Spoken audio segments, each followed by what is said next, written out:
Hi, my name is Tristan. I'm going to be your nurse today. I'm going to be performing an assessment over your neck veins, your heart, and your leg and feet, or leg and foot. Can you tell me your name and date of birth, please? My name is David Straub, 41399. I would check that on his armband in the hospital, but he doesn't have them. And then before this, I would wash my hands, and then I would put gloves on for the assessment, but I don't have them. All right, nice to meet you, Dave. So the first thing I'm going to do is I'm going to check the distension of your jugular vein on your right side. So can you turn your head and like pop it out a little bit? Thank you. So I'm looking. I don't see any distension or anything. It just looks flat there. So do I have permission to touch you? Yes, sir. Awesome, thank you. So I'm going to feel for your carotid pulse on this side. I can feel it. It feels like it's a normal pulse. It feels strong. I would rate it like a +3. I'm going to check on this side too.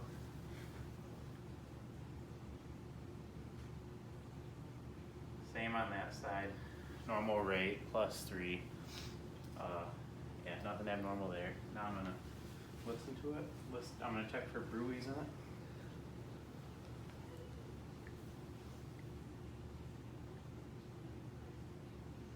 I don't hear anything. No bruise there. Thank you. So the next thing I'm going to do, I can move these out actually, because I'm going to check his 5 different areas for his heart. So the first one, yeah, can you take off your shirt for me, please? Thank you. So normally in a bed, he would be laying down, but we don't have a bed, so I'm just going to check it like this. But, so the first position would be the atrial, which is in the second intercostal space on the right side of the sternum. The pulmonic is on the left of the sternum in the second intercostal space. Erb's point would be the third intercostal space right here. It would be on the left side of the sternum a little bit. The fourth is going to be on the tricuspid area right here. And then the fifth is going to be over here in the mitral area. And I guess before I started the exam, I should have asked you about like your health history. So have you ever had a heart attack? No, sir, I have not. All right. Have you ever had like a blood clot?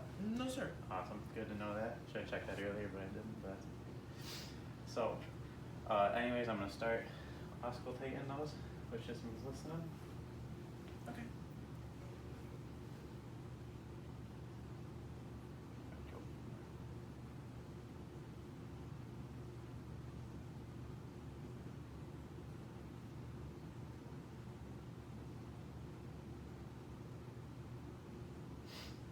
Next, I'm going to check the pulmonic.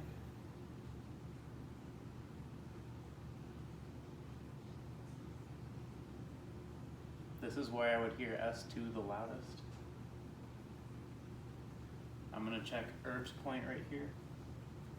This is where you would listen for murmurs, but I don't hear any murmurs here.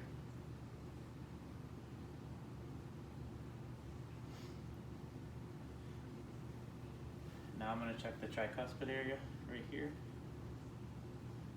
This is where you would hear S1 the loudest.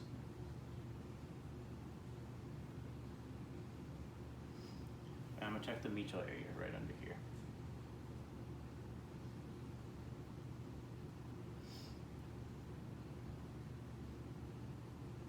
Perfect, thank you.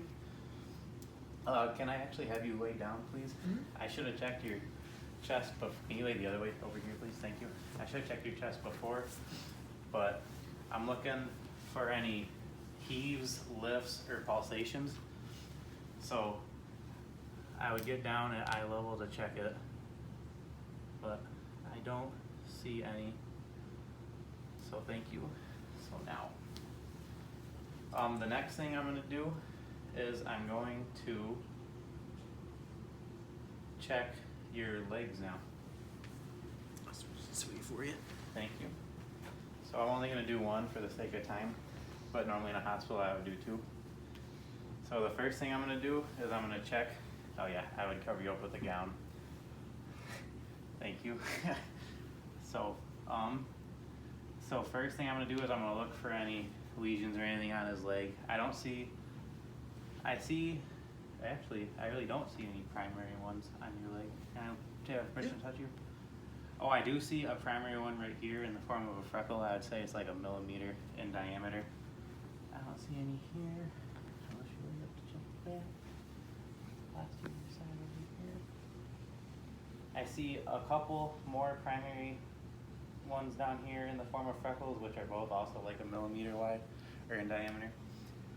So now I don't see any secondary or any venous ones or anything like that. So now I would check your femoral pulse.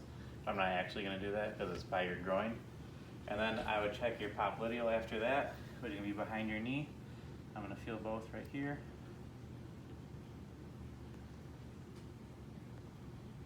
So I feel it. It feels like it's a normal rate. It doesn't feel any like abnormal. It feels strong, and I would rate it like a +3. Next thing I'm going to check is your posterior tibial pulse, which is right here. I can feel that one. I'd rate that one also a +3. It's a normal rate. And yeah. So next one I'm going to do is the dorsalis pedis on the top of your foot. I'm going to check right here.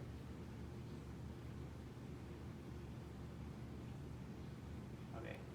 So I feel that one +3, normal rate, all that good stuff. So the next thing I'm going to do is I am going to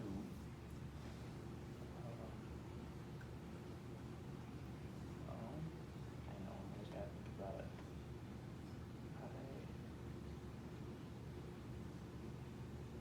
I'm going to, so I did the listening to it. So now, oh, I gotta check for any edema going down on the, so I'm gonna go from here. I'm gonna take my thumbs and go, can you lift your leg up for me a little bit, please? Yes, Thank sir. you. No, you're good. So I'm gonna take my thumbs over the tibia bone. I'm gonna feel for any edema here. I don't feel any. And then his hair on his leg looks evenly spaced out, evenly distributed. And the next thing I am going to do is I'm going to check for ulcerations throughout your leg and on your feet. So I don't see any ulcerations up here. So I don't see any ulcerations on the back of your leg. Thank you. I don't see any ulcerations on the posterior side of your leg. I'm going to check your feet for it. Can you lift this up, please? Thank you. So I don't see any ulcerations on the bottom. I don't see any on the heel. Check the back of your heel. Nope, I don't see any. So I gotta check in between your toes. None there, none there, none there, and none there. So after that, I would make sure the patient is comfortable in his bed. I would put the bars up ×2. I would make sure he has all his stuff near him, all his items in the collie if he needed anything. And then I would document all my findings.